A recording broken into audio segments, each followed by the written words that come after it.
ഇത്തരം പ്രയാസമൊന്നുമില്ല. സനതുണ്ടെങ്കിൽ 10 മിനിറ്റ് വായിച്ചാൽ പ്രശ്നം തീർന്നില്ലേ? അപ്പോ ഇതാണ് ഇതിന്റെ അവസ്ഥ, ഇവരുടെ അവസ്ഥ. എന്റെ അവസാനം ഇപ്പൊ ചോദിക്കണതിനേക്കാളും വലിയ രസ. അവസാനം ഇത് പറയാൻ സനദില്ലാതെ കണ്ടപ്പോ ഇയാള് ചോദിക്കാണ്, നിങ്ങളുടെ കുട്ടിയുടെ സനത് നിങ്ങളുടെ കയ്യിലുണ്ടോ? നിങ്ങളുടെ കുട്ടിയുടെ സനത് നിങ്ങളുടെ കയ്യിലുണ്ടോ? നിങ്ങളുടെ കുട്ടി ഇങ്ങടാന്ന് വല്ല ഉറപ്പുണ്ടോ? കുട്ടിക്ക് സനത് ഉണ്ടോ? ആരാ? നേഴ്സല്ലേ കൊണ്ട് തന്നത്? നേഴ്സ് മുത്തക്കയാണോ? അപ്പോ സനദിന് ഇല്ലത്തുണ്ട്. കാരണം നേഴ്സ് മുത്തക്കയല്ല, ചായത്തിയാണ്. അപ്പോ ആ നേഴ്സ് കൊണ്ടുവന്ന് തന്ന കുട്ടി, ആ കുട്ടി നിങ്ങളുടേതാണ്, വല്ല സനതും ഉണ്ടോ? അതാണ് നമ്മുടെ മുയിലിയാരുടെ അവസ്ഥ. കേട്ടോളൂ നിങ്ങൾ. ഞാൻ ചോദിക്കുന്നേ, നിങ്ങൾക്ക് ഈ ലേബർ റൂമിൽ നിന്ന് ഈ കുട്ടിയെ കൊണ്ടുവന്ന് തന്നപ്പോ നിങ്ങൾക്ക് അവിടെ സംശയം ഉണ്ടായോ?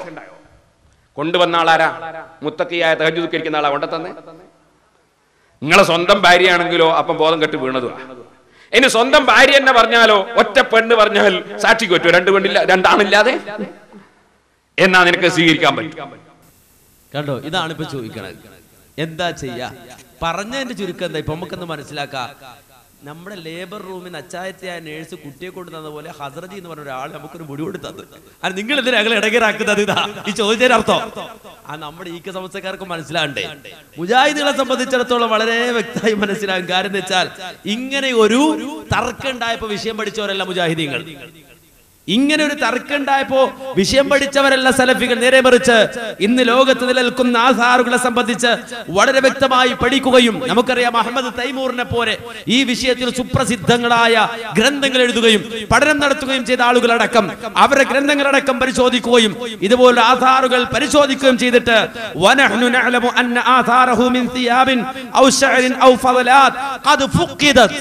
അല്ലാഹുവിന്റെ റസൂലിന്റെ ആ പ്രവാചകനിൽ നിന്ന് വന്നു കിട്ടിയ മുടിയാകട്ടെ, അതുപോലെ റസൂലുള്ളാഹിയുടെ വസ്ത്രങ്ങളാകട്ടെ, അതുപോലെ റസൂലുള്ളാഹിയുടെ തിരുശേഷിപ്പുകളാകട്ടെ, അത് നഷ്ടപ്പെട്ടു പോയിട്ടുണ്ട്. വലൈസ ബിഇംകാനി അഹദിൻ ഇസ്ബാതു വജൂദി ശൈഇൻ മിൻഹാ അലാ വജ്ഹിൽ ഖത്ഇ വൽ യഖീൻ. ഏതെങ്കിലും ഒരു അസർ എടുത്ത്, ഏതെങ്കിലും ഒരു കാര്യം എടുത്ത് വെച്ചിട്ട്, ഒരു ഫളലാത്ത് എടുത്ത് വെച്ചിട്ട്, ഏതെങ്കിലും റസൂലുള്ളാഹിയിൽ നിന്ന് വന്നു കിട്ടിയത് എന്ന് പറയപ്പെടുന്ന തിരുശേഷിപ്പ് എടുത്ത് വെച്ചിട്ട് അത് റസൂലുള്ളാഹിയിലേക്ക് എത്തിക്കുവാൻ തക്കവണ്ണം കൃത്യമായ ഖത്ഇയായ അതേ ഗണ്യമായ ഒരു തെളിവ് കൊണ്ടുവരാൻ സാധിക്കുകയില്ല. അങ്ങനെ ഒന്ന് നിലനിൽക്കുന്നില്ല എന്ന് മനസ്സിലാക്കിയവരാണ് സലഫികൾ. കാര്യം എന്താ? റസൂലുള്ളാഹി സ്വല്ലല്ലാഹു അലൈഹി വസല്ലം സഹാബത്തിന് ഇത് കിട്ടിയിട്ടുണ്ട്, താബികൾക്ക് അത് കിട്ടിയിട്ടുണ്ട്, തബഉ താബിയങ്ങൾക്ക് ആധാറിൽ കിട്ടിയിട്ടുണ്ട്. അവർ കച്ചവടത്തിന് വെച്ചല്ല. പലരും നമുക്കറിയാം താർത്താരികൾ നടത്തി യുദ്ധത്തിൽ നഷ്ടപ്പെട്ടു പോയിട്ടുണ്ട്. താർത്താരികളുടെ കടന്നാക്രമണത്തിൽ ഇസ്ലാമിക സമൂഹത്തിന്റെ പല ഇത്തരത്തിലുള്ള കാര്യങ്ങളും അതേ നഷ്ടപ്പെട്ടു പോയി. മാത്രമല്ല, ഉസ്മാൻ റളിയല്ലാഹുവിന്റെ കയ്യിൽ റസൂലുള്ളാഹിയുടെ മോതിരം ഉണ്ടായിരുന്നു. അത് അരീസി കിണറ്റിൽ വീണുപോയത്, ഒരു യുദ്ധത്തിൽ വീണുപോയത് നമുക്ക് വായിക്കാൻ കഴിഞ്ഞിട്ടുണ്ട്. മാത്രമല്ല, റസൂലുള്ളാഹിന്റെ സഹാബത്തും താബികളുടെ കയ്യിൽ, അവരുടെ കയ്യിൽ പലപ്പോഴും ചിലരുടെ കയ്യിൽ മുടിയുണ്ടായിരുന്നു. അതുപോലെ തന്നെ റസൂലുള്ളാഹിയുടെ നഖങ്ങൾ ഉണ്ടായിരുന്നു. പല സഹാബികൾ എന്താ ചെയ്തത്? അവർക്ക് ഈ കച്ചവട കണ്ണില്ലാത്തത് കൊണ്ട് അവർ പറഞ്ഞു, മരിക്കുമ്പോൾ ഞങ്ങളോടൊപ്പം ഇതിനെയും കഫൻ ചെയ്യണം, എന്നിട്ട് ഖബറിലാക്കണം.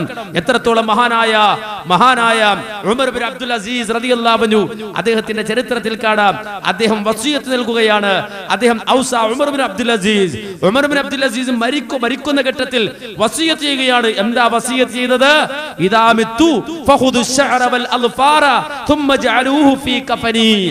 ഞാൻ മരിച്ച നിങ്ങൾ എന്റെ കയ്യിലുള്ള റസൂലുള്ളാഹിയുടെ മുടിയും റസൂലുള്ളാഹിയുടെ നഖങ്ങളും എടുത്തിട്ട് അതെന്റെ കഫൻ പുടവയിലാക്കിയിട്ട് അതോടൊപ്പം ഖബറടക്കണമെന്ന് മഹാനായ ഉമർ ബിൻ അബ്ദുൽ അസീസ്, 2ാം ഉമർ എന്നറിയപ്പെടുന്ന മഹാൻ, അദ്ദേഹം വസിയത്ത് ചെയ്തതായി കാണാം.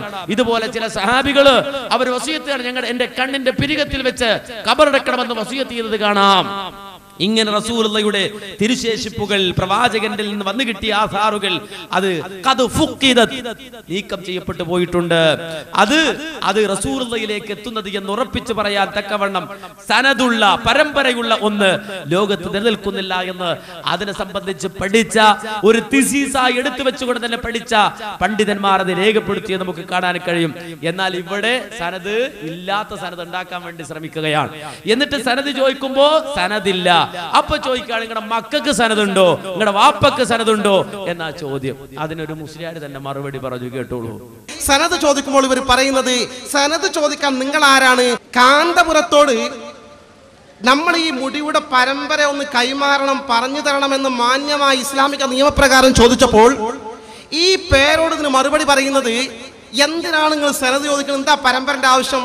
നിങ്ങളെ ഭാര്യയെ പ്രസവിക്കാൻ ഹോസ്പിറ്റലിൽ കൊണ്ടുപോയാൽ അവിടെ ലേബർ റൂമിൽ വെച്ച് ഓപ്പറേഷൻ ചെയ്തു പോയി, കുട്ടിനെ കൊണ്ടുവന്നു, സിസ്റ്റർ കൊണ്ടുവന്നു തന്നു, ഈ കുട്ടി നിങ്ങളതാ, നിങ്ങൾ സനത് ചോദിക്കുമോ താങ്കൾ ചോദിക്കുന്നത്? അത് മുത്തക്കിയായ പെണ്ണാണോ, ആ പെണ്ണാണെങ്കിൽ തന്നെ സാക്ഷി മതിയോ എന്നൊക്കെയാണ് ഇവർ ചോദിക്കുന്നത്. പക്ഷെ ഒരു കാര്യം പറയട്ടെ, വളരെ കൃത്യമായി നമ്മളെ ഭാര്യമാരൊക്കെ പ്രസവിച്ച സ്ഥലങ്ങളുണ്ടല്ലോ, ആ ഹോസ്പിറ്റലുകളൊക്കെ കൊണ്ടുപോയി പ്രസവിച്ചാൽ ആ കുട്ടിക്ക് പ്രസവിച്ച സമയത്ത് തന്നെ ആ കുട്ടിയുടെ മാതാവിന്റെ പേരിലേക്ക് ചേർത്തിക്കൊണ്ട് ഒരു വളയം ആ കുട്ടിയുടെ കയ്യിൽ ധരിപ്പിക്കാറുണ്ട്. നമ്മുടെ കുട്ടിയുടെ കാര്യത്തിൽ നമുക്ക് ഒരു സംശയമല്ല, ഇങ്ങനത്തെ ഹോസ്പിറ്റലാണ് നമ്മൾ ലേബർ റൂമിൽ കൊണ്ടുപോകാറുള്ളത്. സാക്ഷാൽ പേരോടിന്റെ ഭാര്യ കൊണ്ടുപോയി പ്രസവിച്ച സ്ഥലത്ത് ഇങ്ങനെ ഒരു സ്റ്റിക്കർ കൊടുക്കുന്ന സംവിധാനം ഇല്ലെങ്കിൽ പേരോടിന്റെ മക്കളെ DNA ടെസ്റ്റ് നടത്തിക്കൊണ്ട് നിങ്ങളാണ് തെളിയിക്കേണ്ടത്. ഞങ്ങൾക്കതിന്റെ ആവശ്യമില്ല. സനത് ചോദിച്ചതിൽ പരിഹസിക്കുക. സനത് ചോദിച്ചാൽ പരിഹസിക്കരുത്. മക്കൾക്ക് സനതുണ്ടോ, വാപ്പക്ക് സനതുണ്ടോ, അങ്ങനെ ചോദിക്കാൻ പാടില്ല. അങ്ങനെ മുസ്ലിം ചോദിച്ചിട്ടില്ല. ഒരു ഹദീസിന് സനതുണ്ടോ, ഇവന്റെ വാപ്പക്ക് സനതുണ്ടോ ചോദിക്കാൻ പറ്റും? എന്ത് ഗതികേടാണ്! ഈ രൂപത്തിലാണ് ഇപ്പോഴത്തെ മുസ്ലിയാക്കന്മാരുടെ നിലപാട് നമ്മൾ വളരെ വ്യക്തമായി മനസ്സിലാക്കുന്നത്. ഇത് സനദിന്റെ കാര്യം ഇത്രയും പറഞ്ഞത്. സനദിന്റെ കാര്യം വളരെ ചുരുക്കി പറയാണ്, നമ്മുടെ സമയം കുറവാണ്, വളരെ ചുരുക്കി പറയാണ്. അധികം ശക്തമായി പ്രസംഗിക്കാനുള്ള ശാരീരികാവസ്ഥയിലും ഞാൻ. അപ്പോ നിങ്ങൾ മനസ്സിലാക്കേണ്ട സനദിന്റെ കാര്യം ഇപ്പൊ കണ്ടത്. ഇനി മത്തിന് പരിശോധിച്ചാലോ? അതിന്റെ മത്തിന് അങ്ങനെയാണല്ലോ, സനത് കൊണ്ട് മാത്രം തീരൂല. സനത് കൊണ്ട് മാത്രം തീരില്ല, സനത് ശരിയായിട്ടും കാര്യമില്ല. നമുക്കറിയാം, ഉസൂല് പഠിച്ചവർക്കറിയാം, ബിസ്നാദിൻ സഹീഹിൻ എന്ന് പറഞ്ഞാൽ തന്നെ സ്വീകരിക്കൂല. എന്ത് ബിസ്നാദിൻ സഹീഹിൻ? ഉസൂല് പഠിച്ച ആൾക്കാർക്ക് വളരെ വേഗം മനസ്സിലാവും. അപ്പൊ സനതല്ല, അതിനേക്കാൾ ഇവർ നോക്കും, മത്തിന് നോക്കും, അതിന്റെ കണ്ടന്റ് നോക്കും. അത് നോക്കിയപ്പോഴോ ഇതിനേക്കാളും വലിയ രസാത് കണ്ടോളൂ. നിങ്ങൾക്ക് സ്ക്രീനിൽ കാണാം. അതേ നബി സല്ലല്ലാഹു അലൈഹി വസല്ലമയുടെ മുടിയാണെന്ന് പറഞ്ഞ് കൊണ്ടുവന്ന മുടി, ആ മുടിയുടെ കോലം, ആ മുടിയുടെ രൂപം കാണാം. ഹസ്രജിയുടെ ഖസാനയിൽ സൂക്ഷിച്ചിട്ടുള്ള ആ മുടി മുറിച്ചു കൊടുക്കാൻ ആള് അറബികൾ നിന്നിട്ട് ഇതാ ആ നബിയുടെ മുടി ചില്ലും കൂട്ടിലാക്കി നിർത്തിയിരിക്കുകയാണെന്നാ പറയുന്നത്. ആ മുടിയുടെ നീളം നിങ്ങൾ കാണണം. കണ്ടോ? നബി സല്ലല്ലാഹു അലൈഹി വസല്ലമയുടെ മുടിയാണ് പോലിത്. അഷ്റഫുൽ ഖൽഖ് മുഹമ്മദ് മുസ്തഫ സല്ലല്ലാഹു അലൈഹി വസല്ലമയുടെ മുടി കുതിരവാല് പോലെ നീണ്ടു കിടക്കണ മുടിയായിരുന്നു എന്നാ പറയുന്നത്. നബി സല്ലല്ലാഹു അലൈഹി വസല്ലമയുടെ മുടി ഇതാണത്രേ. ഇതിൽ നിന്നാണ് കാന്തപുരത്തിന് മുടി കിട്ടിയത്. കാന്തപുരം മുസ്ലിംകൾക്ക് മുടി കിട്ടിയത്. നിങ്ങൾ എന്താ വിചാരിച്ചു? ഇസ്ലാമിക ലോകത്തെ പറ്റിക്കാമെന്നോ, മുസ്ലിം ലോകത്തെ പറ്റിക്കാമെന്നോ? ലോകത്ത് വേറെ ഒരു നേതാവിനെ പോലെയുമല്ല അഷ്റഫുൽ ഖൽഖ് മുഹമ്മദ് മുസ്തഫ സല്ലല്ലാഹു അലൈഹി വസല്ലമ. മുഹമ്മദ് നബിയുടെ പ്രത്യേകത നിങ്ങൾക്ക് അറിയോ? അള്ളാഹുവിന്റെ റസൂല് പുഞ്ചിരിച്ചപ്പോൾ എത്ര പല്ല് പുറത്ത് കണ്ടിരുന്നുവെന്ന് വരെ ഹദീസിന്റെ താളുകളിൽ രേഖപ്പെടുത്തപ്പെട്ടിട്ടുണ്ട്. അത് മാത്രാണോ? അള്ളാഹുവിന്റെ റസൂലിന്റെ തലമുടിയിൽ നിന്ന്, താടിരോമങ്ങളിൽ നിന്ന് എത്ര മുടി നരച്ചിരുന്നു എന്ന് വരെ അള്ളാഹുവിന്റെ റസൂലിന്റെ സഹാബത്ത് എണ്ണിയെടുത്തിട്ടുണ്ട്. മഹാനായ അനസ് ഇബ്നു മാലിക് റളിയല്ലാഹു അൻഹു പറയുന്നത് കാണാം, മാ അദത്തു മിൻ റസൂലില്ലാഹി സ്വല്ലല്ലാഹു അലൈഹി വസല്ലമ വലിഹ്യതിഹി ഇല്ലാ 14 ശഅറത ബൈളാ. അള്ളാഹുവിന്റെ റസൂലിന്റെ തലമുടിയിൽ നിന്ന്, താടിരോമങ്ങളിൽ നിന്ന് 14 രോമങ്ങൾ നരച്ചത് ഞാൻ എണ്ണിയെടുത്തിട്ടുണ്ട്. നമ്മുടെ മുഖത്ത് എത്ര, നമ്മുടെ രോമം എത്ര നരച്ച് നമുക്കറിയോ? എണ്ണിയിട്ടുണ്ടോ? ഇല്ല. അഷ്റഫുൽ ഖൽഖ് മുഹമ്മദ് മുസ്തഫ സല്ലല്ലാഹു അലൈഹി വസല്ലമയുടെ തലമുടിയിൽ നിന്നും താടിരോമങ്ങളിൽ നിന്നും 14 മുടികൾ നരച്ചത് ഞാൻ എണ്ണിയെടുത്തിട്ടുണ്ട് എന്ന് സഹാബികൾ പറയാണ്. അബ്ദുല്ലാഹി ഇബ്നു ഉമർ റളിയല്ലാഹു അൻഹു പറയുന്നു, ഇന്നമാ കാന ശൈബു റസൂലില്ലാഹി സല്ലല്ലാഹു അലൈഹി വസല്ലമ നഹ്വൻ മിൻ 20 ശഅറത ബൈളാ. നബി സല്ലല്ലാഹു അലൈഹി വസല്ലമയുടെ തലമുടിയിൽ നിന്ന് ഏതാണ്ട് 20ഓളം മുടികൾ നരച്ചിട്ടുണ്ട്. ഇതുവരെ സഹാബികൾ രേഖപ്പെടുത്തിയിരിക്കുകയാണ്. നബിയുടെ മുടിയുടെ നീളം ഹദീസിൽ കാണാം. അതെ, മഹദി ആയിഷ റളിയല്ലാഹു അൻഹ പറയാണ്, റസൂലുള്ളാഹിയുടെ പത്നി ആയിഷ റളിയല്ലാഹു അൻഹ പറയാണ്, കുന്തു അഗ്തസിലു അന വറസൂലുള്ളാഹി മിൻ ഇനാഇൻ വാഹിദിൻ. ഞാനും റസൂലും ഒറ്റ പാത്രത്തിൽ നിന്ന് വെള്ളം കോരി കുളിക്കാറുണ്ട്. ഞാനും റസൂലും ഒരു പാത്രത്തിൽ നിന്ന് കുളിക്കാറുണ്ട്. വകാന ലഹു ശഅറുൻ ഫൗഖൽ ജുമ്മത്തി വദൂനൽ വഫ്ര. അല്ലാഹുവിന്റെ റസൂലിന്റെ മുടി അതിങ്ങനെ പെരടി ചെവി വരെ, ആ ചെവിക്കുതാടെ നീങ്ങി ഇറങ്ങിക്കിടക്കുമായിരുന്നു. ഒരിക്കലും അത് പെരടി വിട്ട് താഴോട്ട് ഇറങ്ങുമായിരുന്നില്ല. പെരടി വരെ അല്ലാഹുവിന്റെ റസൂലിന് മുടി ഉണ്ടായിരുന്നു. ആ പെരടി വിട്ട് റസൂലുള്ളാഹിയുടെ മുടി താഴേക്ക് ഇറങ്ങുമായിരുന്നില്ല. വ്യത്യസ്ത റിപ്പോർട്ടുകൾ അതിനെ സംബന്ധിച്ച് കാണാം. അത് ഇന്ന് ചർച്ചയല്ല. നിങ്ങൾ മുസ്ലിം സമൂഹം മനസ്സിലാക്കണം, ഇസ്ലാമിക സമൂഹത്തിന്റെ ഇജ്ജത്ത് മനസ്സിലാക്കണം. നമ്മുടെ ഇസ്ലാമിക പിന്നെ പ്രമാണങ്ങളുടെ ശക്തി നിങ്ങൾ മനസ്സിലാക്കണം. ഒരു മനുഷ്യനും ഈ സമൂഹത്തെ കബളിപ്പിക്കാൻ കഴിയാത്ത രൂപത്തിൽ ശക്തമാണ്. ഒരു മുടി പറഞ്ഞുകൊണ്ട് പോലും കബളിപ്പിക്കാൻ കഴിയില്ല. അത്രയും വ്യക്തമായി പണ്ഡിതന്മാർ രേഖപ്പെടുത്തി. ഇമാം ബുഖാരിയുടെ ഉസ്താദായ അബൂ ശാമ പറയുന്നത് കാണാം, വഖദ് ദല്ലത്ത് സിഹാഹുൽ അഖ്ബാരി അലാ അന്ന ശഅറഹു ഇലാ അൻസാഫി ഉദ്നൈഹി വഫീ റിവായത്തിൻ യബ്ലുഉ ശഹമത ഉദ്നൈഹി വഫീ ഉഖ്റാ ബൈന ഉദ്നൈഹി വആതിഖിഹി വഫീ ഉഖ്റാ യദ്രിബു മൻകിബൈഹി വലം യബ്ലഗ്നാ ഫീ തൂലിഹി അക്തറു മിൻ ദാലിക്. അല്ലാഹുവിന്റെ റസൂലിന്റെ മുടിയെ സംബന്ധിച്ച് വന്ന റിപ്പോർട്ടുകൾ മൊത്തത്തിൽ പരിശോധിച്ചാൽ ചിലത് കാണാം ചെവി വരെ എന്ന്, വേറെ ചിലത് കാണാം ചെവിയുടെ പകുതി വരെ എന്ന്, വേറെ ചിലത് കാണാം പെരടി വരെ എന്ന്.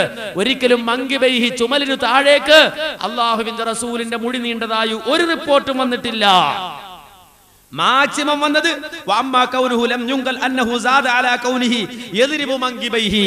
ആ മങ്കിബൈക്ക് രണ്ട് ചുമലുകൾക്ക് താഴെ റസൂലുള്ളാഹിക്ക് മുടി ഇറങ്ങിയതായി ഒരു റിപ്പോർട്ടും വന്നിട്ടില്ല.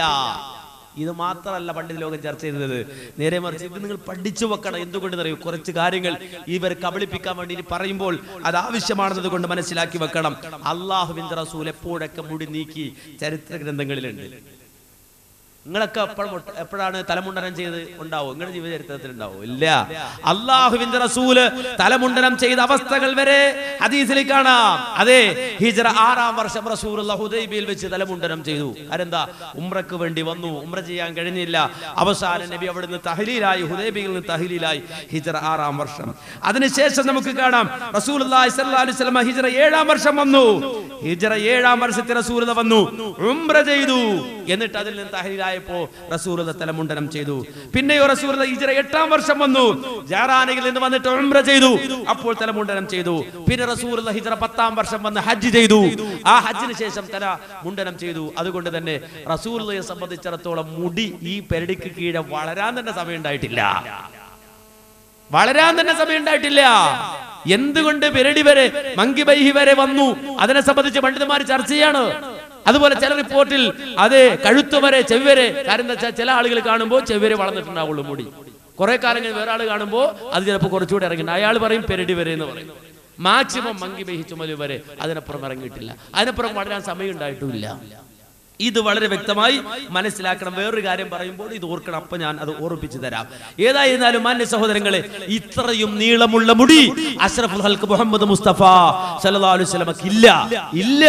ഇസ്ലാമിക ലോകം ഇജ്മാ ആയി പറയുകയാണ്. ഇനി മാത്രമല്ല, നിങ്ങൾ ഈ മുടി ഇയാൾക്ക് മുടി കിട്ടിയിട്ട് അള്ളാന്റെയും അതുപോലെ അള്ളാന്റെ റസൂലിന്റെയും സഹാബത്തിന്റെയും പേര് പച്ച നോണ പരസ്യമായി വിളിച്ചു പറയാം. പരസ്യമായി വിളിച്ചത് നിങ്ങൾ കേട്ടു നോക്കൂ. ഇപ്പോൾ നമുക്ക് ലഭിച്ചിട്ടുള്ളത് അഷ്റഫുൽ ഖൽഖ് സല്ലല്ലാഹു അലൈഹി വസല്ലമ തങ്ങൾ ഹജ്ജത്തുൽ വദാഇൽ വച്ച് അവിടുത്തെ ശറഫാക്കപ്പെട്ട തലമുടി കളയിക്കുകയും അതിന്റെ കഷ്ണം ഓഹരി ചെയ്തു കൊടുക്കാൻ അബൂ തൽഹത്തുൽ അൻസാരി റളിയല്ലാഹു അൻഹുവിനെ ഏൽപ്പിക്കുകയും ചെയ്തതനുസരിച്ച് അവിടെ നിന്ന് ഏൽപ്പിച്ചു കൊടുത്തതാണ്. കണ്ടോ ഈ മുടി നിങ്ങൾ അത് രണ്ടും കൂടെ ഒന്ന് കേൾക്കുമ്പോൾ അതിന്റെ ഗൗരവം മനസ്സിലാവുള്ളൂ. ഇപ്പോൾ നമുക്ക് ലഭിച്ചിട്ടുള്ളത് അഷ്റഫുൽ ഖൽഖ് സല്ലല്ലാഹു അലൈഹി വസല്ലമ തങ്ങൾ ഹജ്ജത്തുൽ വദാഇൽ വച്ച് അവിടുത്തെ ശറഫാക്കപ്പെട്ട തലമുടി കളയിക്കുകയും അതിന്റെ കഷ്ണം ഓഹരി ചെയ്തു കൊടുക്കാൻ അബൂ തൽഹത്തുൽ അൻസാരി റളിയല്ലാഹു അൻഹുവിനെ ഏൽപ്പിക്കുകയും ചെയ്തതനുസരിച്ച് അവിടെ നിന്ന് ഏൽപ്പിച്ചു കൊടുത്തതാണ്. കണ്ടോ എങ്ങനെ കളവ് പറഞ്ഞു നോക്കാണ്. പച്ചക്കള്ളം റസൂലുള്ളാഹിന്റെ പേര് പറയും. ഇത് റസൂലുള്ളാഹി ഏൽപ്പിച്ചു കൊടുത്ത മുടിയാണ് പോലെ. ഇത് കണ്ടിട്ട് ഒരു നാട്ടിൽ ഞാൻ പ്രസംഗിക്കുമ്പോൾ, മലപ്പുറം ജില്ലയിലെ സ്ഥലത്ത് പ്രസംഗിക്കുമ്പോൾ, ഇത് കണ്ടിട്ട് ഒരു ചെറുപ്പക്കാരൻ, അദ്ദേഹം കട പൂട്ടിയിട്ട് വീട്ടിലേക്ക് പോണ വഴിക്ക് വാതകക്കട കണ്ടിട്ട് അവിടെ നിന്നതാ.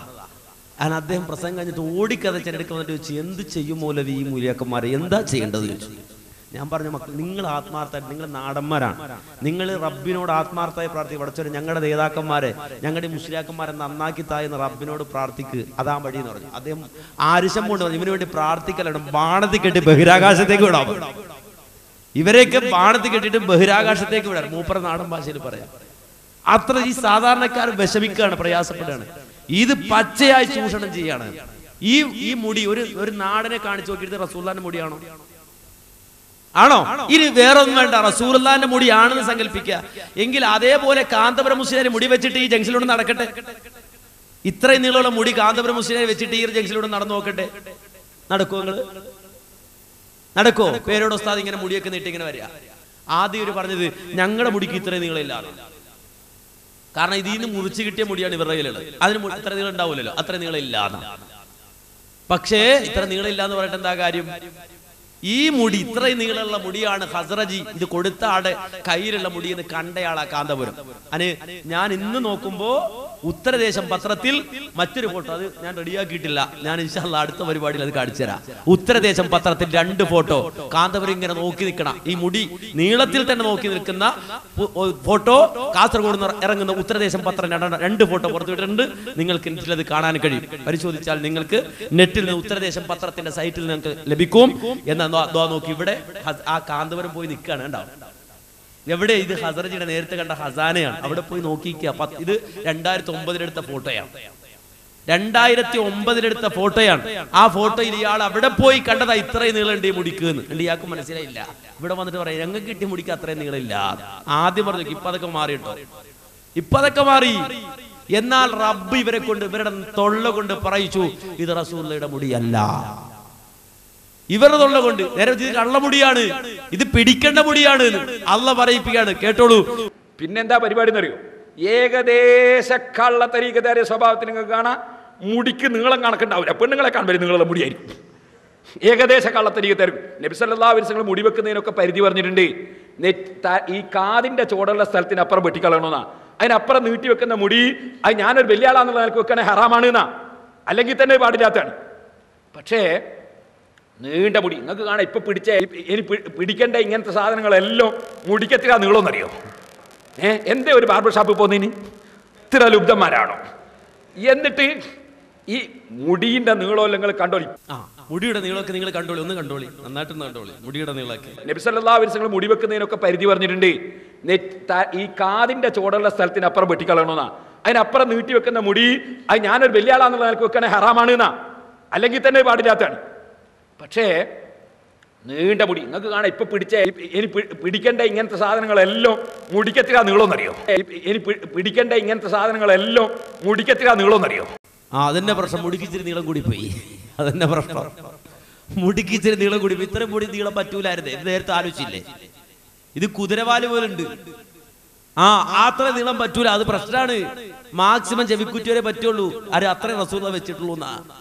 ഇപ്പൊ ഇതിലും പുതിയ വെളിപ്പെടുത്തൽ ഇതിനേക്കാൾ രസമാണ്. ഈ കൊടുത്ത അഹമ്മദ് ഹസ്രജിയുടെ ജ്യേഷ്ഠൻ ഹസൻ ഹസ്രജി പറയുന്നത് ഇത് മുടി തന്നെയല്ല, ഇത് മുടി തന്നെയല്ല, ഇതൊരു അസംസ്കൃത വസ്തുക്കൾ കൊണ്ട് നിർമ്മിച്ച നാരാണ്. അതിന്റെ കോലം കണ്ടാൽ അങ്ങനെ തോന്നുന്നുണ്ട്.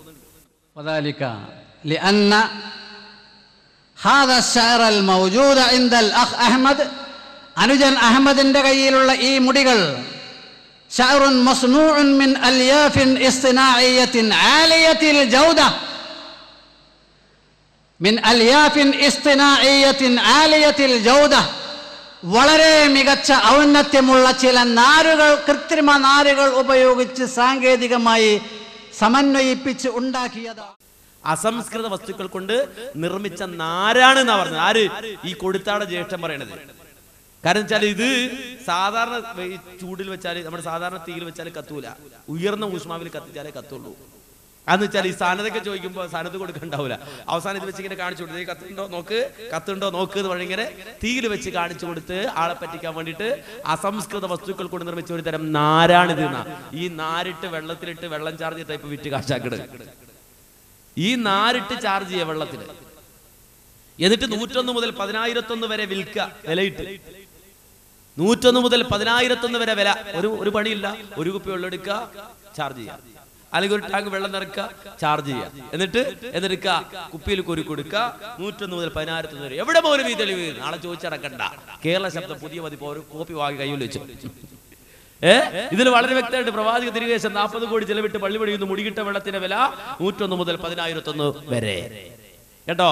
അപ്പോ ഇനി തെളിവും ചോദിച്ചടക്കണ്ട. കാര്യം അങ്ങനെ ചില ആൾക്കാർക്ക് മറുപടി പറഞ്ഞ് മുട്ടിയിട്ടുണ്ടല്ലോ. ആ മുട്ടല് വേണ്ടാതാ പറഞ്ഞത്. ഇനി നിങ്ങൾ വളരെ വ്യക്തമായി മനസ്സിലാക്കണം. എന്താ പറയുക, എന്തെങ്കിലും ദീനെ സംബന്ധിച്ച അടിസ്ഥാനപരമായ ഒരു വിവരം പോലും ഈ മൂലക്കന്മാർക്കില്ല. ഈ ജാടയും തക്ബീറൊക്കെ കാണുമ്പോൾ സാധാരണക്കാർ ഏതോ കാതി കൂതാത്താ വരണമെന്ന് വിചാരിക്കുക.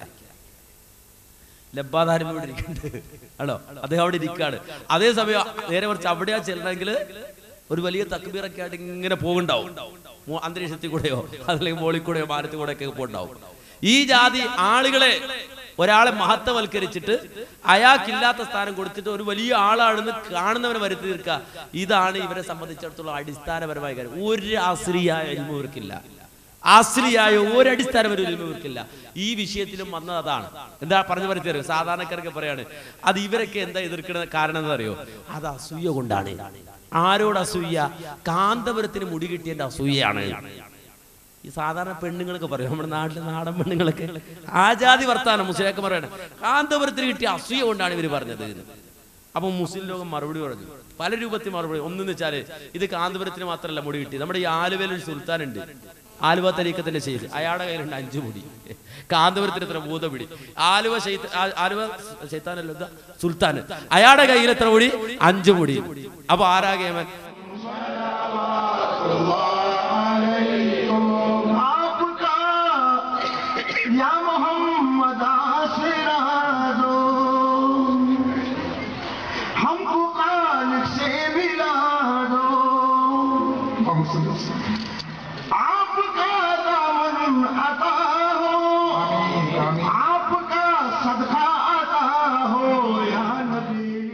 ഇപ്പൊ ആലുവ ശൈഖിന്റെ കയ്യിൽ മുടിയുണ്ടെന്ന് വിചാരിച്ചിട്ട് നമുക്ക് വല്ല അസൂയ ഉണ്ടാകേണ്ട വല്ല കാര്യമുണ്ടോ? വല്ല കാര്യമുണ്ടോ? മാത്രമല്ല, ലോകത്തെ ഏറ്റവും അധികം കൂടുതൽ മുടിയുള്ളത് എവിടെ? തുർക്കിയിലാണ്. മുസ്തഫ കമാൽ ബാഷയുടെ നാട്ടിലാണ് ഏറ്റവും കൂടുതൽ മുടിയുള്ളത്. മുസ്തഫ കമാൽ നമുക്കറിയാം, ഏഷ്യയിലെ പട്ടി എന്ന് അറിയപ്പെടുന്നത് ആര്? തുർക്കി. അത്രമാത്രം ഇസ്ലാമിക സമൂഹത്തെയും അതുപോലെ തന്നെ മുസ്ലിം സമൂഹത്തെയും ഇസ്ലാമിക സംസ്കാരങ്ങളെയും തകർത്തെറിയാൻ വേണ്ടി ശ്രമിക്കുന്ന രാഷ്ട്രമായ തുർക്കി. ഏഷ്യയോടൊപ്പം പോലും നിൽക്കാൻ കഴിയാതെ യൂറോപ്പിനോടൊപ്പം ചേരണമെന്ന് ആഗ്രഹിക്കുന്ന തുർക്കി, ആ തുർക്കിയിലാണ് ഏറ്റവും അധികം മുടിയുള്ളതെന്ന് പറയപ്പെടുന്നു. അതുകൊണ്ട് തുർക്കിക്ക് വല്ല മഹത്വം ഉണ്ടോ? കാന്തപുരത്തിന്റെ കയ്യിൽ ഒറിജിനൽ മുടി കിട്ടിയാൽ തന്നെ കാന്തപുരം നന്നാവോ? ഇല്ലല്ലോ. ഏതുപോലെ തുർക്കിയിലാണ് ഏറ്റവും കൂടുതൽ മുടിയുള്ളതുകൊണ്ട് തുർക്കി നന്നാവോ എന്ന് ചോദിച്ചപ്പോ അതിനും മറുപടി അറിയാം. മുസ്ലിയാക്കന്മാരെ ചോദിച്ചിട്ട് പേരോട് മുസ്ലിം മറുപടി പറഞ്ഞു, കുടുങ്ങണത് കൂടി നിങ്ങളൊന്ന് കണ്ടോളൂ. ഞാൻ പറഞ്ഞു, അഥവാ നിങ്ങളെടുത്ത് മുടി ഷറഫാക്കപ്പെട്ട മുടി ഉണ്ട് തന്നെ വെക്കുക, എന്നാ ഞങ്ങൾക്ക് അങ്ങനെ പറഞ്ഞാൽ മതി. ഈ കൊണ്ടുവന്ന ആള് കിട്ടിയ ആള് ശരിയല്ല എന്ന് മാത്രം പറഞ്ഞാൽ മതി. അതിന് ഞങ്ങൾ നിങ്ങളടുത്ത് ഉള്ളത് ശരിയല്ല എന്ന് പറയേണ്ട കാര്യമില്ല, അതിന്റെ ആവശ്യമില്ല. അതൊരു പണ്ഡിതോചിതമായ കാര്യമല്ല, ഞങ്ങൾ അങ്ങനെ ചെയ്യുന്ന കൂട്ടരുമല്ല. അതിന് കണക്കായിട്ട് ഞാൻ പറഞ്ഞത് എന്താ, ലോകത്ത് ഈ ഷെയർ മുബാറക്കിന്റെ കൂട്ടത്തിൽ ഏറ്റവും അധികം ഷെയർ മുബാറക്ക് കിടക്കുന്നത് തുർക്കിയിലാണ്, മുസ്തഫ കമാലിന്റെ നാട്ടിലാണ്. മുസ്തഫ കമാൽ എന്ന് പറഞ്ഞാൽ തുർക്കിയും അടക്കം. ഇന്ന് തുർക്കിയുടെ സ്ഥിതി എന്താണെന്ന് എല്ലാവർക്കും, ചരിത്രം വായിക്കുന്ന മുഴുവൻ ആളുകൾക്കും പത്രം വായിക്കുന്ന ആളുകൾക്കും അറിയാം. പർദ്ദയിട്ട് നടക്കാൻ പോലും പറ്റാത്ത രീതിയിൽ ആ രാജ്യത്തെ ഇസ്ലാമിക സംസ്കാരം തൂത്തെറിയപ്പെട്ടു, ആ രീതിയിൽ തുടച്ചു നീക്കപ്പെട്ടു. ഇതിന്റെ ആള് മുസ്തഫ കമാലാണ്. എല്ലാ പരിഷ്കരണവും ദീനിൽ വരുത്തിയ ആള്.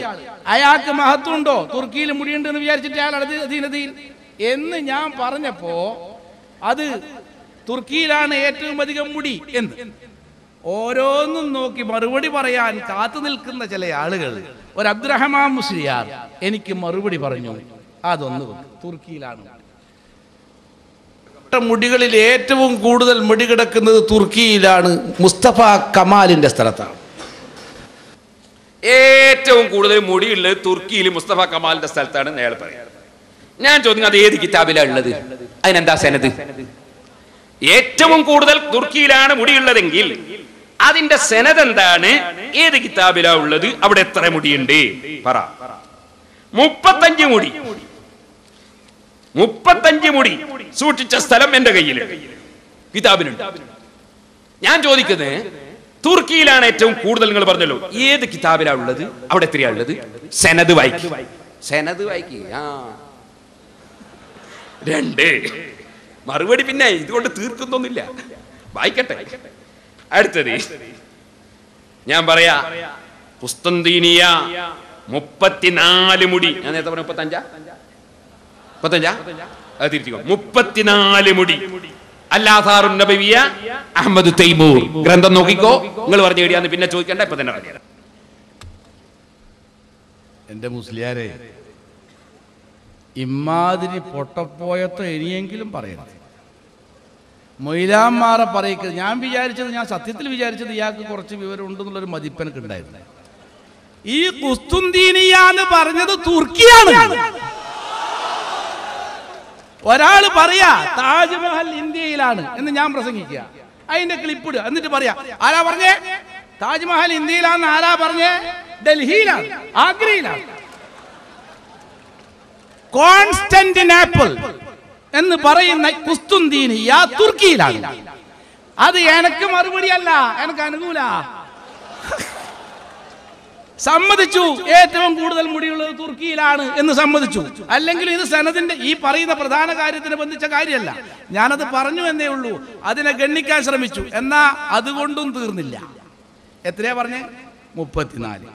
ആദ്യം 35 പറഞ്ഞു, പിന്നെ 34 പറഞ്ഞു. തിരുത്തിക്കോ, 35 തിരുത്തിക്കോ, 34 തിരുത്തിക്കോ. രണ്ടും അല്ല നിങ്ങൾ പറഞ്ഞ കിതാബിലുള്ളത്. സലാസം 40 ശഅറത്തൻ തന്നെ. സലാസം 40 എന്ന് പറഞ്ഞാൽ 34 അല്ല മൊയിലാറേ, 43 അപ്പൊ തലക്കുന്നേ തുടങ്ങിക്കോ. 1ാം ക്ലാസ് മുതൽ 1 2 3 4 5 6 7 അങ്ങനെ അങ്ങ് 100 വരെ എണ്ണി പഠിക്കുക. എന്നിട്ട് പോരെ എന്നെയും ബഹാവത്തിയും മൊയിലാറി അറബി പഠിപ്പിക്കുന്നത്? പോരെ? അതുപോലെ സലാസം 40 എവിടെ പഠിച്ചെന്നറിയോ? ഈ കിതാബ് അത് ഒന്ന് അദബ് കേട്. ആ അദബ് കേടിന്റെ കൂടെ മുഹമ്മദുൽ ഖാമിസിന്റെ അടുത്ത്, മുഹമ്മദുൽ ഖാമിസ് മുഹമ്മദ് 5 എന്നല്ല, അത് കഴിഞ്ഞിട്ട് മുഹമ്മദുൽ ഖാമിസിന്റെ അടുത്ത് സലാസം 40 ശഅറത്തൻ മഹ്ഫൂദത്തൻ മഅൽ അമാനത്തിൽ മുബാറക എന്ന് പറയുന്നുണ്ട്. ഈ സലാസം 40 ഖാമിസും സലാസും കൂടി ഒന്നിച്ച് കണ്ടപ്പോൾ മൂപ്പര് വിചാരിച്ചു അൽ ഖാമിസ് പറഞ്ഞ വേറെയാണ്, സലാസം 40 വേറെയാണ്. അൽ ഖാമിസും മനസ്സിലായിട്ടില്ല, സലാസത്തും മനസ്സിലായിട്ടില്ല, 40 മനസ്സിലായിട്ടില്ല. എന്നിട്ടല്ലേ അല്ല് വിട്ടൈന് മുഹമ്മദുൽ ഖാമിസ് എന്ന് കണ്ടു. അപ്പോ ഈ റാംസീസ് 2 എന്നൊക്കെ പറഞ്ഞ പോലെ മുഹമ്മദ് 5 വായിക്കണം. മൂപ്പര് അത് എണ്ണത്തിൽ കൂട്ടാണ്. അങ്ങനെ എണ്ണത്തിൽ കൂട്ടിയിട്ട് 34 കൂടി 43 എന്ന് വായിക്കാൻ അറിഞ്ഞൂടെ അറബിയിൽ എഴുതിയാല്. അത് 34 വായിച്ച്, അതുപോലെ തന്നെ കുസ്തുന്തീനിയ ഹദീസിലുണ്ട്, അബൂദാവൂദിരിക്കുന്ന ഹദീസിലുണ്ട്, ഫത്ഹുൽ കുസ്തുന്തീനിയ കോൺസ്റ്റാന്റിനോപ്പിൾ അത് വിജയിക്കും. ഫിത്നയുടെ വാവിലൊക്കെ വരുന്ന ഹദീസ് അത് ഫത്ഹുൽ കുസ്തുന്തീനിയ. ആ കുസ്തുന്തീനിയ ഹദീസിലുള്ള വാചക, കിതാബിൽ മാത്രമല്ല. ഒരു മോഡേൺ വാക്കാണെങ്കിൽ ചിലപ്പോൾ ആളുകൾക്ക് കിട്ടില്ലെന്ന് പറയാം, പ്രത്യേകിച്ച് മൂലിയാർക്ക് മോഡേൺ വാക്കാണെങ്കിൽ കിട്ടില്ലെന്നവരാ. പക്ഷെ ഹദീസിലുള്ള പ്രയോഗമാണ് ഫത്ഹുൽ ഖുസ്തുന്തീനിയ. മഹാനായ മുആദ് ബിൻ ജബൽ റളിയല്ലാഹു അൻഹു വിളിച്ചിട്ട് റസൂൽ പറയുന്ന വാക്കാണ്. അതുപോലെ മൂല്യർക്ക് തിരിഞ്ഞിട്ടില്ല. പഠിപ്പിക്കാൻ നടക്കണം മുജാഹിദുകളെയും അതുപോലെ തന്നെ ഇവിടെ നാട്ടുകാരെയും. എന്താ ചെയ്യുക? അറബി കോളേജിന്റെ പ്രിൻസിപ്പാളാന്ന് പറയുന്നത്. അറബി കോളേജിന്റെ പ്രിൻസിപ്പാൾ നഴ്സറി കുട്ടിയുടെ നിലവാരം പോലും ഇല്ല. അപ്പൊ നിങ്ങൾ മനസ്സിലാക്കണം, ഇതാണ് അവസ്ഥ. എന്നിട്ട് അവസാനം ആദ്യം പറഞ്ഞല്ലോ മുടിക്ക് നീളം കുറവാണ്, ഞങ്ങളുടെ കയ്യിലുള്ള മുടിക്ക് നീളം കുറവാന്നൊക്കെ പറഞ്ഞു. ഇപ്പൊ അതല്ല പറഞ്ഞു, മുടിക്ക് നീളം ഉണ്ടെന്ന് ഇപ്പൊ സമ്മതിച്ചു തരാം, നിവർത്തിയില്ല. കാര്യം ഹസ്രജിയുടെ മുടിക്ക് നേരത്തെ പറഞ്ഞ കുതിരവാലിന്റെ നീളം ഉണ്ടെന്ന് സമ്മതിച്ചേ പറ്റുള്ളൂ. അപ്പൊ ഇപ്പോ തപ്പിയെടുത്തൊരു കിതാബ്, ആ കിതാബിന്റെ പേരെന്താ? ജവാഹിറുൽ ബിഹാർ എന്ന് പറഞ്ഞിട്ട് മഹാനായ യൂസുഫ് നബ്ഹാനിക്ക് വലിയ ഒരു കിതാബുണ്ട്. ആ ഇമാം യൂസുഫ് നബ്ഹാനി തന്റെ ജവാഹിറുൽ ബിഹാർ എന്ന് പറയുന്ന കിതാബിൽ വളരെ വ്യക്തമായി പറയുന്നത് കാണാം. ഇന്ത്യ രാജ്യത്ത് അതേ ഒരാളൊരു മുടി കണ്ടിട്ടുണ്ട്. ആ മുടിയുടെ പ്രത്യേകത എന്താണെന്ന് ചോദിച്ചാൽ ആ മുടി ഇങ്ങനെ നീളുന്നുണ്ടായിരുന്നു. മാത്രമല്ല ആ മുടിക്ക് ഇങ്ങനെ വേര് പൊട്ടുന്നത് പോലെ കതിര് പൊട്ടിയിട്ട് ആ മുടി ചിലപ്പോ അടച്ചു വെക്കും, അത് പിറ്റേന്ന് തുറന്നു വെക്കുമ്പോൾ 5 മുടിയായിട്ട് ഇങ്ങനെ അങ്ങനെ മുടി മറ്റൊരു മുടിയെ പ്രസവിക്കാം. അങ്ങനെ ഈ മുടിക്ക് ഇങ്ങനെ കതിര് പൊട്ടുന്നുണ്ടായിരുന്നു. മാത്രമല്ല ആ മുടി ഇങ്ങനെ തതഹറക്കു, അതിങ്ങനെ എന്തെടുക്കുമായിരുന്നു, അതിങ്ങനെ ചലിക്കുമായിരുന്നുവെന്ന് ജവാഹിറുൽ ബിഹാർ എന്ന് പറയുന്ന കിതാബിൽ മഹാനായ യൂസുഫ് നബ്ഹാനി എന്ന് പറയുന്ന നൂറുകണക്കിന് വർഷങ്ങൾക്ക് മുമ്പ് എഴുതി വെച്ചത് കാണാം. മൗലവിമാരെ, പുതിയ മറുപടി ജവാഹിറുൽ ബിഹാർ. നിങ്ങൾ മനസ്സിലാക്കണം, ആ മുയിലര് പ്രസംഗിക്കുന്നത് കേട്ടുള്ളൂ. എന്നിട്ട് ഞാൻ പറഞ്ഞുതരാം. സുബ്ഹാനല്ലാഹ്. ചിലര് മുടിക്ക് നീളണ്ടല്ലോ, മുടിക്ക് നീളം എത്ര നീളം വരെ പറ്റൂ എന്നാ കിതാബിൽ പറഞ്ഞേ? അത് പറഞ്ഞു എത്ര നീളം വരെ പറ്റൂ അത് നിങ്ങളൊന്ന് പറ. നീളമൊക്കെ നമുക്ക് പറയാം, അമ്പലത്തിന്റെ നീളത്തിന്റെ കണക്കു, അതിന്റെ റിപ്പോർട്ട് ഞാൻ പറഞ്ഞില്ല 34 മൊഴി നീളത്തിന്റെ ഉണ്ട്, കണക്ക് ഒക്കെ ഉണ്ട്. ഇനി ചോദിക്കട്ടെ, അബ്ദുൽ ഗനി അബ്ബാസി റളിയല്ലാഹു അൻഹു അന്ധവിശ്വാസിയാണെന്ന് പറയാൻ ധൈര്യം ഉണ്ട് നിങ്ങൾക്ക്?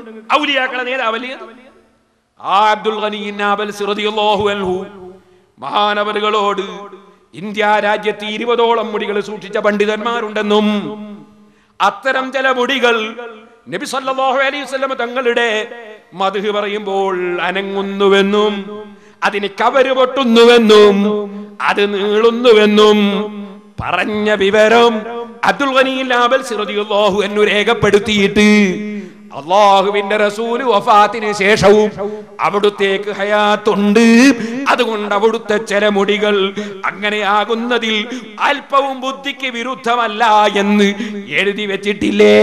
അത് സുന്നത്ത് ജമാഅത്തിന്റെ മഹാപണ്ഡിതനായ യൂസുഫ് നബ്ഹാനി റളിയല്ലാഹു അൻഹു വാഹിറുൽ ബിഹാർ എന്ന കിതാബിൽ പറഞ്ഞിട്ടില്ലേ?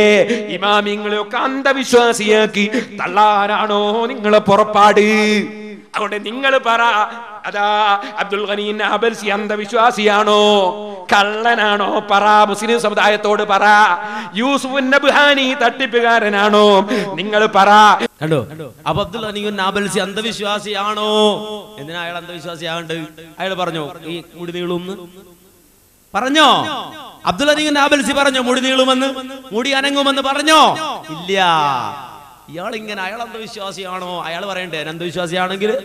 അബ്ദുൽ ഗനി അൽ-ആബൽസി പറഞ്ഞെന്താ? ഇന്ത്യയിൽ നിന്ന് ഒരാളെ ഞാൻ കണ്ടു, ഒരു മുയിലേരെ കണ്ടു.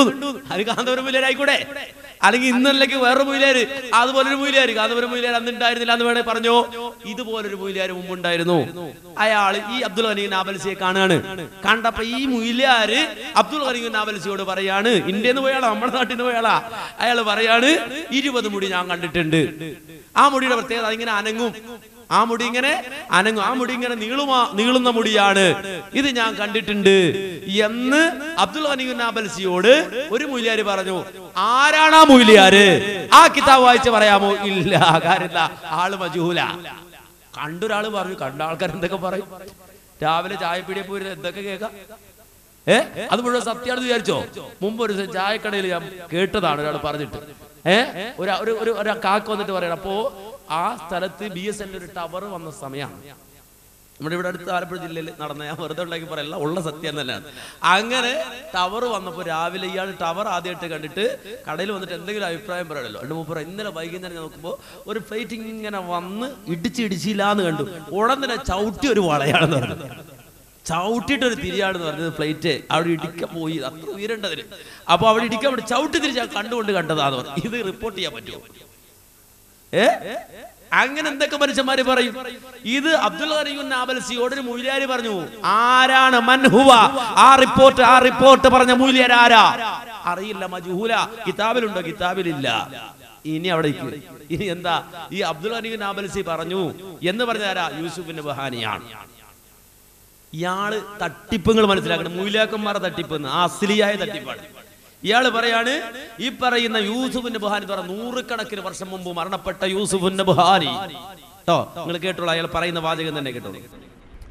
അപ്പോൾ അഹ്ലുസ് സുന്നത്തി വൽ ജമാഅത്തിന്റെ ഇമാമിങ്ങൾ അഷ്റഫുൽ ഖൽഖ് സല്ലല്ലാഹു അലൈഹി വസല്ലമ തങ്ങളുടെ പുണ്യകേശം അവിടുത്തെ ശരീരത്തിൽ പിരിഞ്ഞ് അവിടുന്ന് വഫാത്തായതിന് ശേഷം തന്നെ അത് നീളുന്ന സംഭവം ഉണ്ടായിട്ടുണ്ടെന്നും അതിന് ശാഖ പൊട്ടി അതിങ്ങനെ എണ്ണം വർദ്ധിക്കുന്ന സ്വഭാവം ഉണ്ടായിട്ടുണ്ടെന്നും നൂറ്റാണ്ടുകൾക്ക് മുമ്പ് തന്നെ ബഹുമാനപ്പെട്ട അബ്ദുൽ ഗനി അൽ-ആബൽസി റളിയല്ലാഹു അൻഹു, അതാ 100 കണക്കിന് കൊല്ലങ്ങൾക്ക് മുമ്പ് ബഹുമാനപ്പെട്ട യൂസുഫ് നബ്ഹാനി റളിയല്ലാഹു അൻഹു ജവാഹിറുൽ ബിഹാർ ഫീ ഫളാഇലിൻ നബിയിൽ മുഖ്താർ എന്ന ഗ്രന്ഥത്തിൽ രേഖപ്പെടുത്തിയിട്ടുണ്ട്. കണ്ടോ? 100 കണക്കിന് വർഷം മുമ്പ് യൂസുഫ് നബ്ഹാനി പോയിട്ടുണ്ടെന്ന്. ഇയാൾ മരിച്ച കൊല്ലം ഏതെന്ന് പറഞ്ഞു കേൾക്കട്ടെ. ഈ യൂസുഫ് നബ്ഹാനി വഫാത്തായ കൊല്ലം എത്ര? ഹിജ്റ 1350 വഫാത്തായതാണ് യൂസുഫ് നബ്ഹാനി. 1900 ശേഷം, നമ്മുടെ 1900 ശേഷം. ഹിജ്റ 1319 കൊല്ലം മുമ്പ് മരിച്ച ആളാണ് ആര്? ഈ യൂസുഫ് നബ്ഹാനി എന്ന് പറയുന്ന 100 കണക്കിന് കൊല്ലം മുമ്പ് മരിച്ച ആളാണ്. എന്തിനാണ് ഈ കളവ് പറയണത്? ഇനി വിശ്വാസം വന്നില്ലേ? എന്നിട്ടും മനസ്സിലായില്ലേ? കേട്ടോളൂ, ഒരു മുയിലാരി തന്നെ പറയട്ടെ യൂസുഫ് നബ്ഹാനി ആരാണ്. യൂസുഫ് നബ്ഹാനി എന്ന് പറയുന്നത് പൂർവ്വകാലത്തിൽ ഇമാമല്ല, നമ്മുടെ കേരളത്തിൽ ജീവിച്ചിരുന്ന അഭിവന്ദനായ ശൈഖുന KT മാനു മുസ്ലിയാർ നവ്വറല്ലാഹു മർഖദഹു, അദ്ദേഹത്തിന്റെ ഉസ്താദാണ് അരിപ്ര മൊയ്തീനാജി. അരിപ്ര മൊയ്തീനാജിയുടെ ഉസ്താദാണ് മക്കയിലുള്ള യൂസുഫ് നബ്ഹാനി. മനസ്സിലായില്ലേ? അപ്പൊ ആരാണ് യൂസുഫ് നബ്ഹാനി? അരിപ്ര മുഹമ്മദാജിയുടെ ഉസ്താദ്. മനസ്സിലായില്ല? ഇതിനേക്കാളും നല്ലത് കാലൽ കുട്ടൂസനു ഫീ കിതാബിഹിൽ ബാലരബ എന്ന് പറഞ്ഞാൽ മതിയായിരുന്നു. അതിന് മുല്യാർ ഭാഷക്ക് നീട്ടി പറഞ്ഞോ, കാലൽ കുട്ടൂസനു ഫീ കിതാബിഹിൽ ബാലരമാ എന്ന് പറഞ്ഞാൽ മതിയായിരുന്നു. ഇതിപ്പോ അരീപ്ര മൊയ്തീനാജിന്റെ ഉസ്താദാണ്, നൂറുകണക്കിന് കൊല്ലം മുമ്പ് മരിച്ചാണ്. എന്ത് ഗതികേടാണ് ഇവരെ കൊണ്ട് ഈ സമൂഹം എങ്ങനെ നന്നാവും? നൂറുകണക്കിന് കൊല്ലം മുമ്പ് മരിച്ചാണ്. എന്തിനാ ഇത് തെളിവുണ്ട? മുടി നീട്ടാൻ വേണ്ടി തെളിവുണ്ടാക്കാണ്. ഇപ്പൊ നാളെ ഇത് നിർത്തിപ്പോയ മറുപടി അതായിരിക്കും. ജവാഹിറുൽ ബിഹാർ എന്ന് പറഞ്ഞൊരു കിതാബ് മൂലാര് പ്രസംഗിക്കും. സാധാരണക്കാർ ചോദിക്കും, സുബ്ഹാനല്ലാഹ് ഇത് ഏത് കിതാബാ? ജവാഹിറുൽ ബിഹാർ അള്ളാന്റെ ഖുർആൻ കിതാബിന്റെ അടുത്ത കിതാബാണെന്ന് ധരിക്കും. 80 കൊല്ലം മുമ്പ് മരിച്ച ഒരാൾ എഴുതിയ കിതാബാണ്. ഇപ്പൊ ഞാനൊരു കിതാബ് എഴുതിയാ ഞാൻ മരിച്ച 80 കൊല്ലം കഴിഞ്ഞാൽ അടുത്ത് തെളിവാക്കാൻ പറ്റുമോ? ഈ രൂപത്തിലാണ്. എന്നിട്ട് ഇതുകൊണ്ട് അവസാനിച്ചില്ല. ഈ ജാതി കിതാബൊക്കെ കൊണ്ടുവന്ന് ഇത് തെളിവാക്കി കൊണ്ടുവന്നിട്ട് അവസാനം എന്താ പറയുന്നത്? 40 കോടിയുടെ പള്ളി ഉണ്ടാക്കിക്കോ. 40 കോടി 50 കോടി നിങ്ങൾക്ക് ആവത് പോലെ ഉണ്ടാക്കിക്കോ. അതെന്താ പറയാൻ കാരണം? ഇവര് പറയും പള്ളി ഉണ്ടാക്കുന്ന അസൂയാണ്. ആദ്യം ഒരു മുടി കിട്ടിയതിന്റെ അസൂയാണ്, നമുക്കൊരു അസൂയില്ല. തെളിയിച്ചു കൊടുത്തു. കാരണം തുർക്കിയിലാണ് ഏറ്റവും കൂടുതൽ മുടിയുള്ളത്, നമുക്കൊരു അസൂയില്ല എന്ന് പറഞ്ഞു. അപ്പൊ പിന്നെ പറയുന്നത് 40 പള്ളി ഉണ്ടാക്കേണ്ട അസൂയാണെന്നാ. സുബ്ഹാനല്ലാഹ്. ഈ അടുത്ത സമയത്ത് മരിച്ചു പോയ ഒരാളുണ്ടായിരുന്നു. അവിടെ പേരെന്താണ്? അല്ലാഹ് സുബ്ഹാനല്ലാഹ്. ഈ അടുത്ത ഒരാൾ മരിച്ചല്ലോ. എന്ത്? സായിബാവ. എത്രയായിരുന്നു അയാൾക്ക് ആസ്തി? 45,000 കോടി. 40 കോടിയല്ല, 45,000 കോടി. നമുക്ക് വല്ല അസൂയാണ്? ചത്ത ദൈവത്തിന്റെ ആസ്തിയാ പറഞ്ഞത്.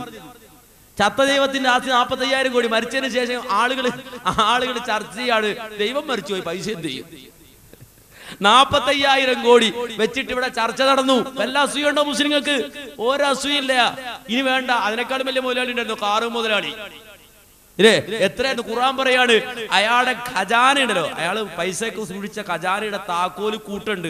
അത് ചുമക്കണമെങ്കിൽ ഒരുപാട് മല്ലന്മാര് വേണം, അല്ലെങ്കിൽ വലിയൊരു സംഘം തന്നെ വേണം ഈ താക്കോല് ചുമക്കാൻ. ഭണ്ഡാര ചുമക്കാരല്ല, താക്കോല് ചുമക്കാൻ. അത്രയും വലിയ മുതലാളിയെ കാറ് മുതലാളി മണ്ണിലടി പോയി. നമുക്ക് വല്ല അസൂയുണ്ടോ? ഇനി കാന്തപുരം മുല്ലാറായി കുറെ പൈസ നമുക്ക് വല്ല അസൂയുണ്ടോ? ഇല്ല.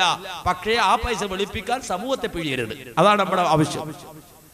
കയ്യിൽ പൈസ ഉണ്ടാവും, പക്ഷെ അത് വെളുപ്പിക്കാൻ വേണ്ടി സമുദായത്തിന്റെ അടുക്കൽ പിരിവ് എന്ന് പറഞ്ഞിട്ട് കടന്നു വന്നിട്ട് ആ കള്ളപ്പണം വെളുപ്പിക്കാനുള്ള പണി നടത്തരുത്. ഇത് വളരെ ശക്തമായി ഞങ്ങൾ ആവശ്യപ്പെടുകയാണ്. അപ്പൊ 40 കോടിയുടെ പള്ളി ഉണ്ടാക്കുന്നതിൽ അസൂയ നമുക്കൊരു അസൂയില്ല. നേരെ മറിച്ച് പള്ളിയുടെ പേര് പറഞ്ഞ് സമൂഹത്തെ ചൂഷണം ചെയ്യാം. മുടിയുടെ പേര് പറഞ്ഞ് പള്ളിയുടെ പേര് പറഞ്ഞ് ചൂഷണം ഈ ഇസ്ലാമികമായി തന്നെ തെറ്റാ. കാര്യം എന്താ? അള്ളാഹുവിന്റെ റസൂലിന്റെ കാലശേഷം മഹാനായ ഉമറുൽ ഖത്താബ് റളിയല്ലാഹു അൻഹു ഒരു യാത്ര പുറപ്പെടുന്ന ഘട്ടത്തിൽ അന്നഹു റഅന്നാസ ഫീ സഫരിൻ യതബാദറൂന ഇലാ മക്കാൻ. ആ മഹാനായ ഉമറുൽ ഖത്താബ് റളിയല്ലാഹു അൻഹു യാത്ര ചെയ്യുമ്പോൾ ഉമറുൽ ഖത്താബ് റളിയല്ലാഹുവിനോടൊപ്പമുള്ള ചില ആളുകൾ ഒരു സ്ഥാനം, ഒരു പ്രദേശം നോക്കിയിട്ട് ഇങ്ങനെ ഓടുകയാണ്. അങ്ങോട്ട് അവർ ഉളരിപ്പോവുകയാണ്. ഫസഅലൻ ദാലിക. ആ സന്ദർഭത്തിൽ ഉമറുൽ ഖത്താബ് റളിയല്ലാഹു അൻഹു ചോദിച്ചു, എന്താ എല്ലാവരും അങ്ങോട്ട് ഓടുന്നത്? ഫഖാലു, അവർ പറഞ്ഞു, ഖദ് സല്ലാ ഫീഹി നബിയു സല്ലല്ലാഹു അലൈഹി വസല്ലം. അവിടെ ഒരു സ്ഥലമുണ്ട്, അവിടെ അല്ലാഹുവിന്റെ റസൂൽ നിസ്കരിച്ച സ്ഥലമാണ്, അവിടെ പോയി നിസ്കരിക്കാൻ വേണ്ടിയാണ് ആളുകൾ ഓടുന്നത് എന്ന് പറഞ്ഞപ്പോ മഹാനായ ഉമറുൽ ഖത്താബ് റളിയല്ലാഹു അൻഹു പറയുന്നു, മൻ അറദത് ലഹു സലാത ഫലുസല്ലി. അവിടെ എത്തുമ്പോ ആർക്കെങ്കിലും നമസ്കാരത്തിന് സമയമായിട്ടുണ്ടെങ്കിൽ അവൻ നമസ്കരിക്കട്ടെ, ഇനി നമസ്കാരത്തിന് സമയമായിട്ടില്ലെങ്കിൽ അവൻ തിരിഞ്ഞു പോരട്ടെ.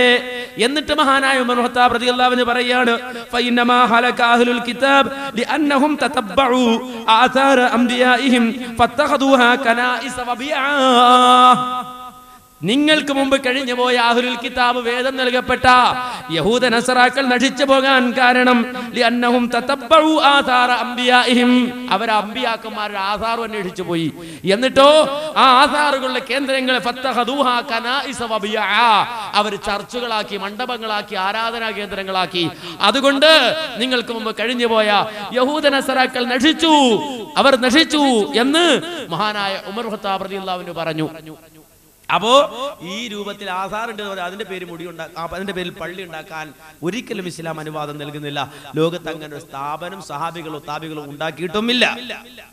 എന്നാൽ ഇവർ പള്ളി ഉണ്ടാക്കാൻ ഇവരുടെ ഉദ്ദേശം എന്താ? ഇവരുടെ ഉദ്ദേശം ഇതൊന്നുമല്ല, മുടിയോ നബിയോടുള്ള സ്നേഹവും ഉപ്പോ ഒന്നുമല്ല. നേരെ മറിച്ച് മുസ്ലിയാക്കൾ തന്നെ അത് വ്യക്തമാക്കുന്നു. പള്ളി ഉണ്ടാക്കുന്ന ആരോ ഞങ്ങൾ കൂട്ടി പ്രസംഗിച്ചപ്പോ ഒരാൾ പറഞ്ഞു, ഈ മുടിക്ക് വേണ്ടി പ്രത്യേകമായി പള്ളി ഉണ്ടാക്കൽ എവിടെ ഉണ്ടായിട്ടില്ല, അങ്ങനെ ഒരു സംഭവം ഇല്ല എന്ന് പറഞ്ഞപ്പോൾ അതിന് മറുപടി പറയുന്നത് എന്താന്ന് വെച്ചാൽ, കേൾക്ക്, മുടി ഉണ്ടാക്കാനല്ല പോലും പള്ളി. ഒരേ ശ്വാസത്തിൽ രണ്ടും പറയുന്നു. മുടിക്കല്ല പള്ളി, മുടി സംരക്ഷിക്കാനല്ല പള്ളി, നിക്കിരിക്കാനാ പള്ളി. മുടി സംരക്ഷിക്കാൻ അല്ല പള്ളി, ആ മുടി ദർശിക്കാൻ വരുന്നവർക്ക് നിസ്കരിക്കാനാണ് പള്ളി, അവിടെ വരുന്ന ആളുകൾക്ക് സൗകര്യത്തിനാണ് പള്ളി. അങ്ങനത്തെ ഒരു സ്ഥലത്ത് ഈ മുടി കൊണ്ടുപോയി സൂക്ഷിച്ചാലേ എല്ലാവർക്കും അതിന്റെ ബറക്കത്തെടുക്കാനുള്ള സൗകര്യം കിട്ടൂ. അവ മുടി സൂക്ഷിക്കാനാണ് പള്ളി, മുടി സൂക്ഷിക്കാനല്ല പള്ളി. മനസ്സിലായില്ലേ? മുടി സംരക്ഷിക്കാനല്ല പള്ളി, മുടി കാണാൻ വരുന്നവർക്ക് വേണ്ടി നിസ്കരിക്കാനാണ് പള്ളി എന്ന് പറയുന്നു. ഇനി അതും അല്ലാന്നാ തോന്നുന്നു. എന്താ വെച്ചാ പിന്നെ കുറച്ച് കഴിഞ്ഞിട്ട് മൂപ്പര് തന്നെ പറയുന്നുണ്ട് വേറെ. ഇവിടെ നേരത്തെ മരിച്ചുപോയ ഒരു രാജ്ഞിയുടെ പേരിൽ ഒരു വലിയ താജ്മഹൽ നിർമ്മിച്ചപ്പോ ആ നിർമ്മിച്ച രാജാവ് മരണപ്പെട്ടു പോയി. കാലം കുറെ കഴിഞ്ഞെങ്കിലും ഇന്നും ഇന്ത്യ രാജ്യത്തിന് അഭിമാനമാണ്, ഇന്ത്യക്ക് മുതൽക്കൂട്ടാണ്, ഇന്ത്യ രാജ്യത്തിന് അത് ഏറ്റവും വലിയ മുതൽക്കൂട്ടാണ്. എങ്കിൽ ചോദിക്കട്ടെ, ഇന്ത്യ രാജ്യത്തിന് ഒരുപാട് വിദ്യാഭ്യാസ സ്ഥാപനങ്ങളും മറ്റും യഥാ കൊടുത്ത മഹാനായ കാന്തപുരം ഉസ്താദ് ഈ രാജ്യത്തുള്ള 10,000-കണക്കിന് ആളുകൾക്ക് തൊഴിൽ കിട്ടുകയും അവരുടെ വീട്ടിൽ അടുപ്പിൽ തീ കത്തിക്കുകയും ചെയ്യുന്നൊരു പരിപാടി അല്ലേ? ഏത് വർക്ക് നടക്കുമ്പോഴും എത്ര പാവപ്പെട്ടവർക്കാണ് തൊഴിൽ കിട്ടുക, എത്ര പാവപ്പെട്ടവർക്കാണ് തൊഴിൽ കിട്ടുക. അതിനു വേണ്ടിയാണ് ഈ പള്ളി ഉണ്ടാക്കുന്നത്. അതിൻ്റെ പരിസരത്ത് സഹോദരന്മാരെ ഉയർന്ന ടൗൺഷിപ്പ് ഉയർന്നു വരുന്നുണ്ട്. ആ ഉയർന്നു വരുന്ന ടൗൺഷിപ്പിൽ ഞങ്ങളിങ്ങനെ കച്ചവടം നടത്തിക്കൊണ്ടിരിക്കുന്നുണ്ട്. ഫ്ലാറ്റ് ബുക്കിംഗ് തുടങ്ങിയിട്ടുണ്ട്, വില്ലാ ബുക്കിംഗ് തുടങ്ങിയിട്ടുണ്ട്, ഷെയർ ചേർക്കാൻ വേണ്ടി തുടങ്ങിയിട്ടുണ്ട്. അങ്ങനെ ഏക്കർ കണക്കിന് തലത്ത് ഞങ്ങളിങ്ങനെ ബിസിനസ് ഉണ്ടാക്കുന്നതിന് നിങ്ങൾക്ക് എന്താണ് സഹോദരന്മാരെ? നിങ്ങൾക്ക് എന്താ അതുകൊണ്ട് എന്നാ ചോദിക്കുന്നത്. ഞങ്ങൾക്ക് എന്താ അതുകൊണ്ട്? ഇങ്ങനെ വരുന്നുണ്ട്. അങ്ങനെ വന്നാൽ അവിടെ മുടി വെച്ചാൽ ആ സനതൊന്നുമില്ലാത്ത മുടിയാണെന്നറിഞ്ഞുകൊണ്ടാണെങ്കിലും വെച്ചാൽ ഇതൊന്നും അറിയാത്ത കുറെ പൊട്ടന്മാര് പല ഭാഗത്തു നിന്നും വരുമല്ലോ. അങ്ങനെ